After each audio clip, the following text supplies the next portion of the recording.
اللهم صل وسلم وبارك على سيدنا محمد. اخواتي واصحابي في الله عاملين ايه؟ النهارده نعمل الاكله اللي لو باتت 3 4 ايام هتفضلي تاكلي فيها ومش هتزهقي منها، وهنعملها بطريقه حلوه جدا جدا. معلقه بقى كده من السمنه زي ما انتم شايفين محترمه، لان انا هعمل كيلو منها، فطبعا بقى عايزه معلقه كده محترمه من السمنه. ما تنسيش بقى يا بطه يا وزه يا حلوه انت وهي تحطي اللايك بتاعي وتكتبي لي كومنت حلو منك يفرحني ويسعدني، والاهم من كل دوت تصلي على الحبيب المصطفى سيدنا محمد. نزلت هنا بقى ببصلتين فرماهم كده في الكبه، ليكي حريه الاختيار، تقدري ان انت تقطعيهم بالسكينه رفيع، ما فيش اي مشكله خالص، لان طبعا في اغلبنا ما عندهمش كبه، فبالسكينه زي تقطيع زمان. حلو كده، هنشوحوهم كده مع بعض لغايه بس ما تبتدي البصله تاخد لون اصفر.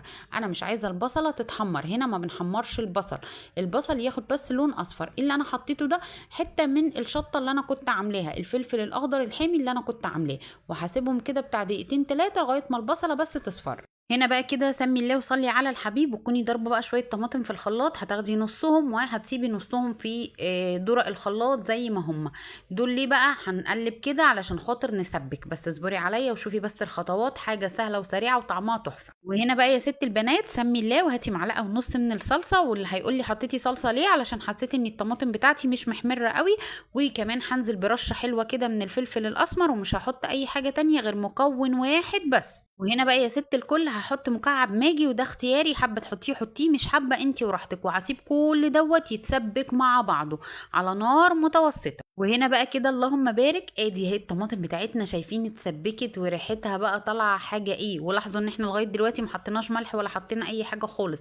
هننزل ببقيه الطماطم اللي احنا شايلينها في درق الخلاط، لان احنا خدنا كنا نصهم وسيبنا نصهم على جنب.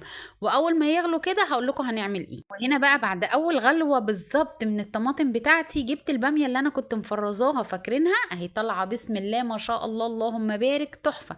ولا لونها غير ولا حصل لها اي حاجه خالص، ولا اتهرت ولا اي حاجه نهائيا. شايفين الجمال؟ حاجه بسم الله ما شاء الله. وهنزلها في الحله بتاعتي لحد ما الباميه تفك مع الصلصه. وطبعا معروف ان انت لو بتخزني خضار لازم تنزليه بتلج وما تسيبهوش لما يفك. وهنا بقى كنت دقه توم بملح، توم بملح. شايفين الباميه بقى بعد ما فكت بسم الله ما شاء الله. واللي هيقول لي ما عملتهاش بلحمه ليه؟ هقول له علشان انا ولادي ما بيحبوش اللحمه في الخضار، بيحبوا اللحمه متحمره بره، فانا طبعا كنت محمره اللحمه بره وعامله جنبها رز ابيض. وادي بقى دي معلقه توم بالملح، دي اخر حاجه بنحطها للباميه، وبنقلبها وبنسيبها على نار هاديه بعد غلوتين بالظبط او 3 غلوات، وهتكون استوت معاكي وهتطفي عليها. وهنا بقى البامية تتحدث عن نفسها بسم الله ما شاء الله، حاجة تحفة التحفة. عسليات حلويات زيكم، ويا رب الطريقة والفكرة تكون عجبتكم، ويا رب أكون عند حسن ظنكم، وأقول لكم بحبكم كلكم في الله. ويا رب أكون كده بجد بقدم لكم حاجات سهلة وسريعة وتكون بتعجبكم.